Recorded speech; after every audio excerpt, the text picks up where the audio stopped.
Hello na naman po tayo. Nandito naman po tayo sa Serious Story, Ronnie Harrowville, mga kapatid.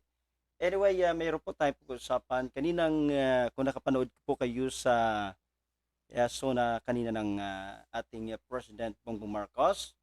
At mayroon po ako ngayong i-highlights lang patungkol dito na talagang napapawawa ko, ano? Grabe. Ito po ay talagang, I don't know kung katanggap-tanggap po. Kung hindi, ngati na naman ang ulo ko eh. Anyway, ito po ang pag-usapan natin. No? Kasi napakalaking tira po na budget yan. At nakakahinayang. Ito po ay patungkol sa flood control funds. Kasi finger point back po to eh. No? Kasi hindi po basta-basta at hindi po biro po ang budget na ito for the history na nangyari na ibinigay at walang nangyari. Kaya grabe matindi pong baha ang nangyari sa halos sa buong sa Pilipinas. No, nangyari itong baha. Kaya where is the flood control budget? Finger point ang pagsisisi pa doon, sinisisi doon yung departmento na yan. I don't know. Pero kanina narinig natin yung talagang grabe, no? Sa tapang na pag sinabi po, no, na talagang I don't know. So, kanina po talagang nakinig tayo. Mahigit isang oras ang suna kanina ni President PBM, no, sa kanyang this year. So, natuloy din, no? Wow. Kala ko wala na eh. Anyway, due to the respect of our President, so pakinggan po natin ito sa kanya. I mean, ang kanyang talampati. Ito po yung pinaka-highlights na ating pong kukunin. Pag-usapan po natin ngayon, okay? Alright, sige nga. Pasok po. Sa mga nakikipagsabuatan upang kunin ang pondo ng bayan at nakawin ang kinabukasan ng ating mga mamamayan. Mahiya naman kayo sa inyong kapwa Pilipino.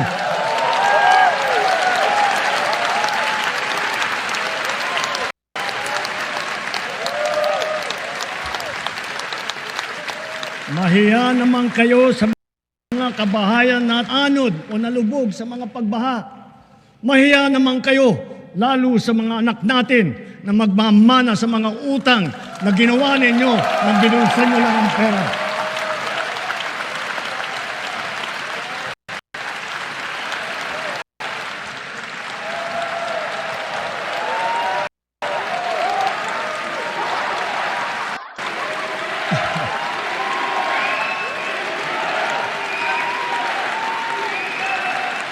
Para hindi na maulit, so that this will not happen again.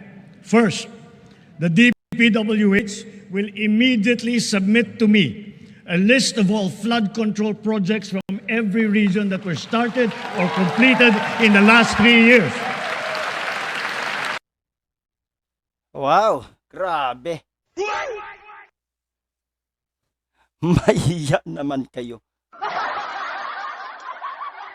Tumayo pa at saka nagpalakpakan pa. Para ko nahiya eh. Grabe, no? Ngati ang ulo ko eh. Grabing papalakpakan. Excuse me po. Anyway, narinig nyo naman po, no? Mahiya naman kayo. Mahiya naman kayo. Tingnan natin ulit natin ulit. Kaya sa mga nakikipagsabuatan upang kunin ang pondo ng bayan at nakawin ang kinabukasan ng ating mga mamamayan. Mahiya naman kayo sa inyong kapwa Pilipino.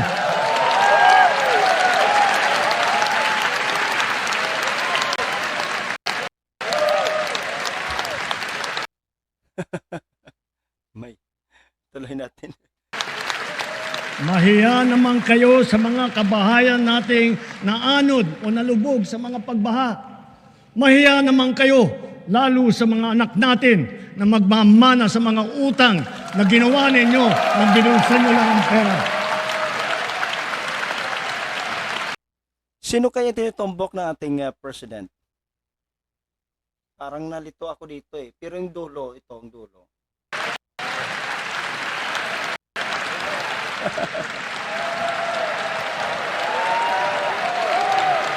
Nagpalakpakan, nagtayuan pa, no?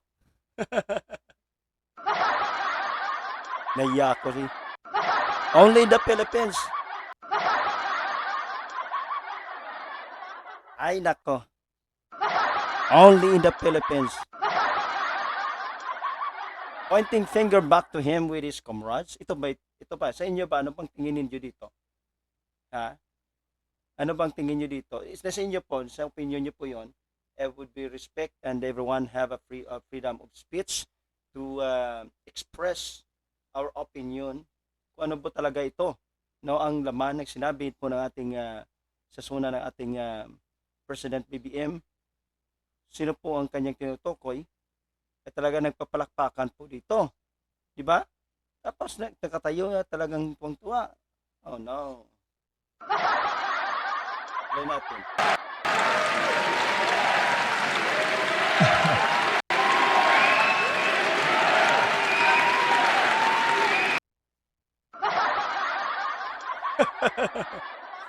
May tumayo sa likod. May tumayo sa likod.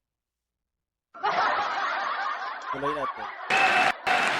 Para hindi na maulit, so that this will not happen again. First, the DPWH Ito no. Ito yung sinasabi niya. No? Patungkol sa DPWH. will immediately submit to me a list of all Pabalikan natin to, pag-usapan natin yung patungkol dito sa budget. flood control projects from every region that were started or completed in the last 3 years. Wow, grabe no. Ano ko siya Kaya sa mga nakikipagsabwata, pag-usapan natin itong budget. Okay? flood control projects. Right. Now, dito tayo ngayon. Let's go back here in the in 2024 budget sa DPWH kasi ang binadatan dito, no, pero yung sinabi niyang una parang hindi ko maintindihan kung talagang DPWH po ang kanyang binanatan. But anyway, we are here and magkano bang budget ng DPWH ng last nung 2024? So according to the record ng DPWH, ay excuse me, ang kanyang record is 822.2 billion. Wow. Grabe. Ang laki. Okay, all right. Tuloy tayo. So how much is the DPWH budget for 2025? Ngayon, ang kanilang sinumite na inaas na budget is 1.007 million pesos.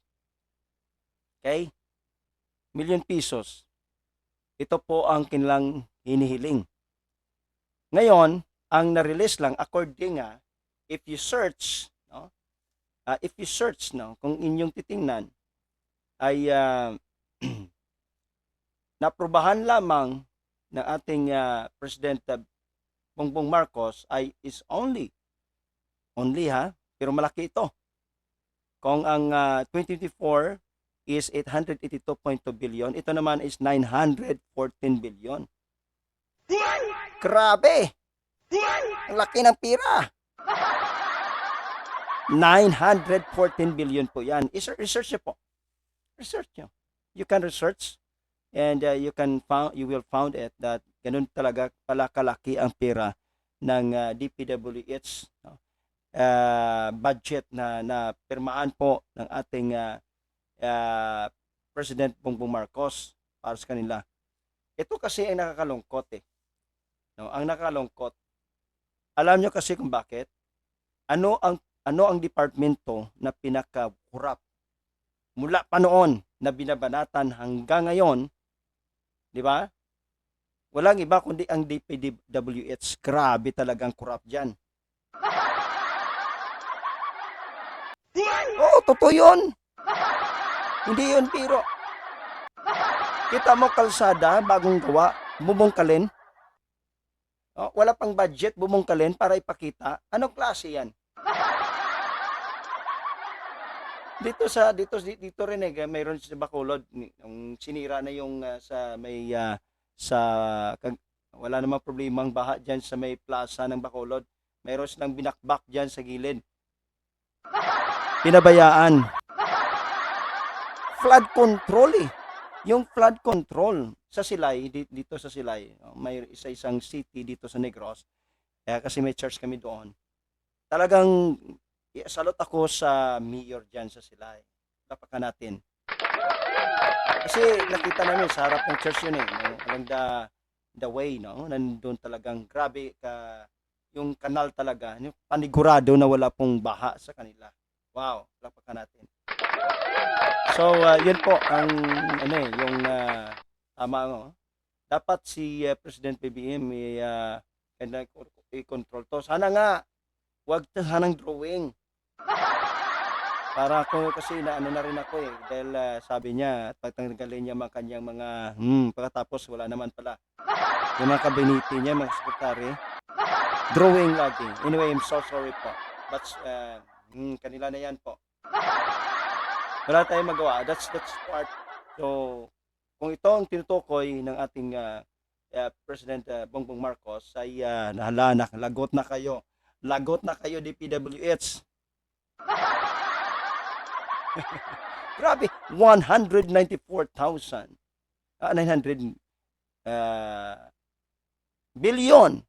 Okay? Billion po pinag-usapan, ang laki ng pira po. Grabe, no? Ang laki ng pira.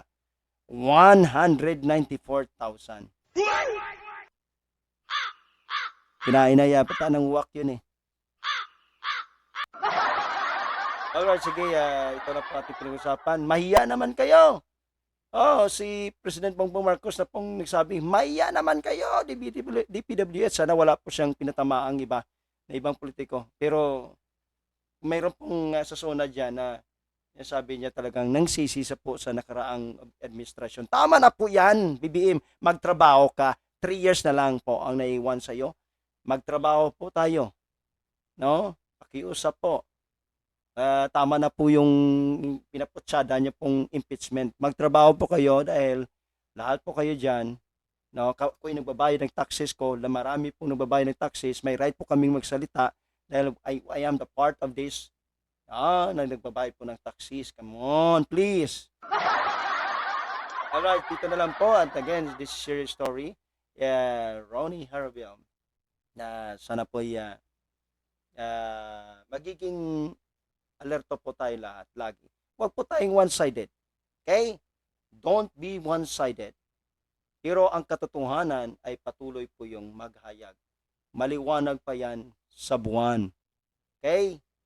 Ang katotohanan, it shall be prevailed according po sa Bible. Kahit po anong tago mo yan, mabango man yan o mabaho, mangangamoy talaga yan. Pero kung ikaw tao ay one-sided ka, ay di so sorry. If you are open-minded, no? Makita mo ang katotohanan. Ilantad mo po ang iyong sarili para malaman mo kung sino po talaga ang nagsasabi ng salita. Kasi ang politics po talaga ay kita nyo, nagsabi na po, nagsalita na po ang Supreme Court.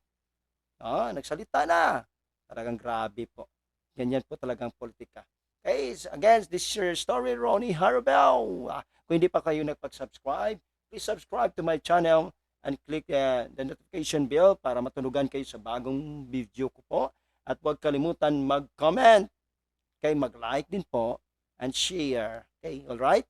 So dito na po tayong lahat. Let's see you again sa bagong video naman po na aking i-upload. God bless you all in the name of Jesus Christ. Amen.